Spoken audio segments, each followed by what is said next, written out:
বাংলা নতুন বছর মানে নববর্ষে সারা বছর আমরা তাকিয়ে থাকি সেই দিনটার জন্য। এটা একটা আমাদের কাছে বৃহৎ উৎসব।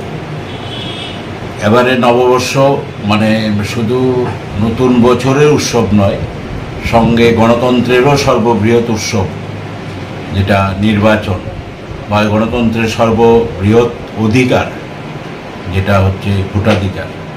এই দুটোই প্রায় একসঙ্গে। নতুন বছরের শুরুতে এই নববর্ষ এবং সাথে সাথে সারা দেশে সাধারণ নির্বাচন হচ্ছে।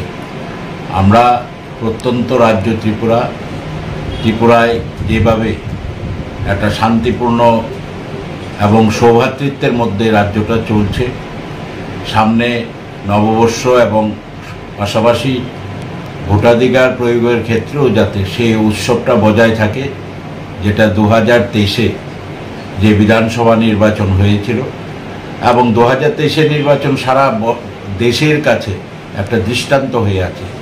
এতটাই শান্তিপূর্ণ নির্বাচন হয়েছে। সুতরাং আমরা আশা করব কোনো ধরনের যাতে কেউ ভোটাধিকার থেকে বঞ্চিত না হয়, সবাই যার নিজের অধিকার মতামত প্রয়োগ করতে পারে শান্তিপূর্ণভাবে, যেটা বিগত দীর্ঘদিন মানুষ বঞ্চিত ছিল। এখন আমাদের সরকার সেটাকে এবং নির্বাচন কমিশন উদ্যোগ নিয়ে 100% মানুষের যে অধিকার সেটা সুরক্ষিত করেছে।